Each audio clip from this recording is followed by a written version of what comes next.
Então, no momento de uma dificuldade ou no momento de uma facilidade, qual é a coisa comum que existem nessas duas situações, a dificuldade e a facilidade? A coisa que existe em comum entre a dificuldade e a facilidade somos nós mesmos. Portanto, em uma fase de dor, nós saibamos sofrer para que nós possamos sair dessa situação de dificuldade para atingirmos um nível de facilidade. Então, vou dar um exemplo para podermos entender melhor essa situação.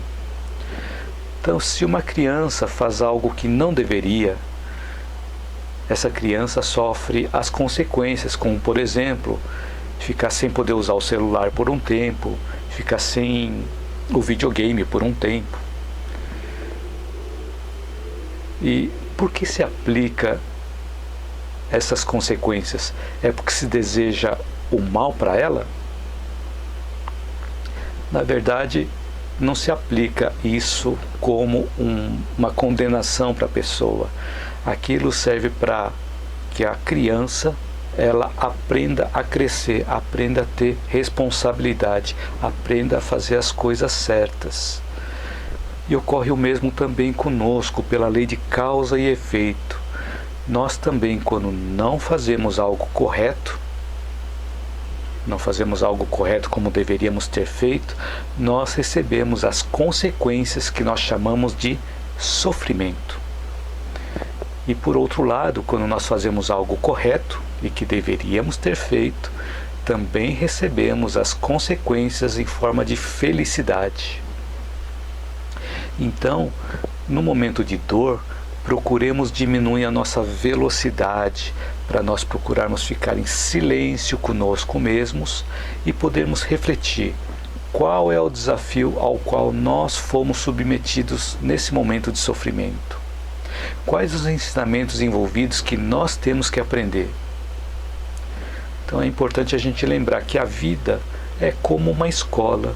E as adversidades, as dores que aparecem, são nossas professoras. Então, na escola, nós temos o horário de aula e temos também o horário do recreio. O horário de aula é o momento de aprendizado, é o momento das lições. E o horário do recreio é o momento da diversão, da recreação. Então, se nós passamos muito tempo no horário do recreio, perdemos a oportunidade de ter as lições. Então, a gente deveria estar na sala de aula e a gente está excedendo no horário do recreio. Vamos perder as lições. Vou dar um exemplo aqui. Quando eu estava na faculdade, ainda não tinha quase nada de maturidade, não tinha o conhecimento que eu tenho hoje. Então, naquela época da faculdade, quando eu não gostava de uma determinada aula, eu saía para o meu recreio e ia jogar baralho, ia jogar truco.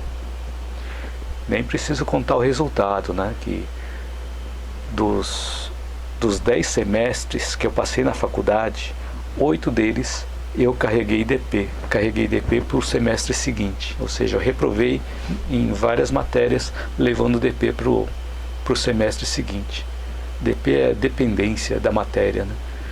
Aí eu tinha que repetir essas mesmas matérias no semestre seguinte.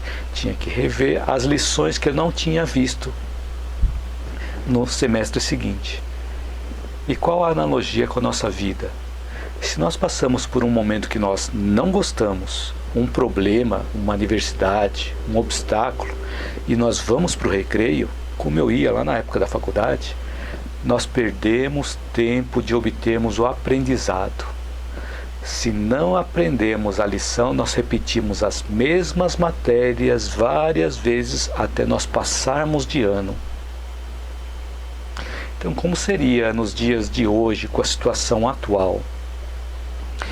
Então, diante de uma oportunidade de aprendizado, diante de um sofrimento, né, que é a oportunidade de aprendizado, se nós utilizamos muito tempo desviando a nossa atenção com coisas que gostamos, que nos dão prazer, para não termos que aprender a lição, que é trabalhosa, Aí podemos ficar muito tempo, por exemplo, nas mídias sociais, Facebook, YouTube, Instagram, vendo os perfis de várias pessoas, passar muito tempo vendo TV, ou assistindo séries na TV ou séries na internet.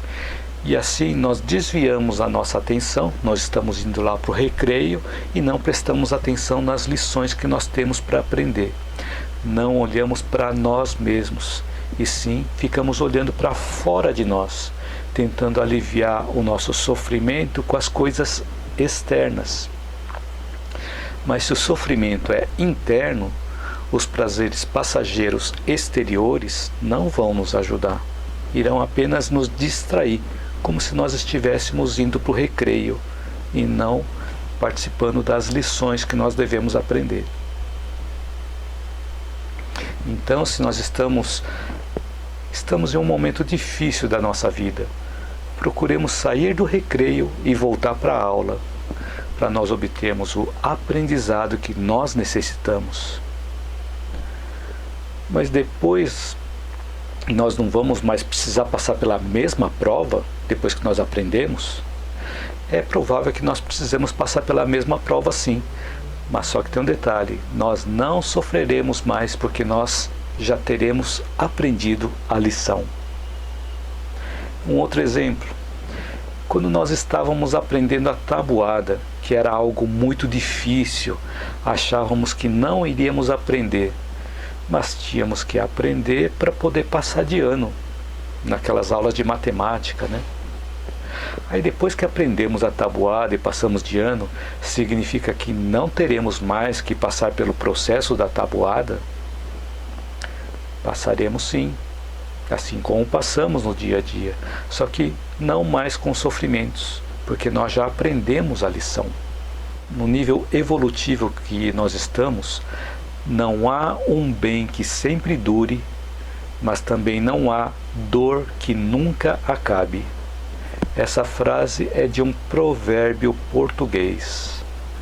Não há um bem que sempre dure, mas também não há dor que nunca acabe. Isso no nosso nível evolutivo, né? E tem uma frase também de Nietzsche, que ele diz assim: aquilo que não nos mata nos fortalece. Aquilo que não nos mata nos fortalece. Não é assim quando nós superamos uma dificuldade? Nós sempre saímos mais fortalecidos de uma dificuldade do que antes da dificuldade. E é o que nós chamamos de resiliência. Então, quando nós sofremos e achamos que a outra pessoa que está nos provocando aquele sofrimento, na realidade é a sombra da outra pessoa que está atuando. Mas nós sofremos porque está atingindo a nossa sombra também. Quando nós aprendemos com uma situação, nós nos conhecemos melhor e transformamos a nossa sombra. E naquela mesma situação, por mais que uma pessoa atue com as sombras dela, nós não vamos mais sofrer, porque a nossa sombra já vai ter se transformado em luz, porque nós já teremos tido o aprendizado necessário. Por isso que é importante, quando alguém projeta a sombra em nós, aquilo vai nos afetar se nós também tivermos aquela mesma sombra.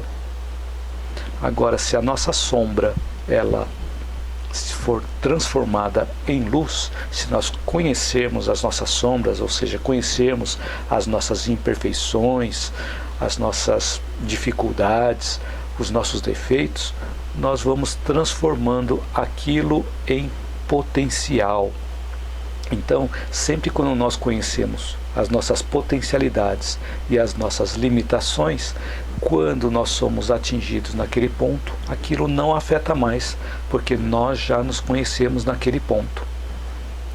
Então, quando a nossa sombra se transforma em luz, nós não vamos ter mais sintonia com aquela sombra que nos incomodava. Nós não temos controle sobre a ação das outras pessoas, mas temos controle sobre as nossas ações. Ou seja, Não temos controle sobre as ações das outras pessoas, sobre as sombras das outras pessoas, mas temos controle sobre as nossas sombras, desde que nós queiramos transformar essas sombras em luz. É lógico que nem todas as sombras vão ser transformadas em luz ao mesmo tempo. Gradualmente, algumas sombras elas vão sendo afloradas, e são essas que nós precisamos trabalhar. Porque se todas as sombras forem afloradas de uma vez só, nós não suportaríamos. Então, por isso que gradualmente nós vamos descobrindo as nossas sombras, descobrindo as nossas imperfeições, e quanto mais nós descobrimos isso em nós, mais nós nos conhecemos e mais nós nos evoluímos.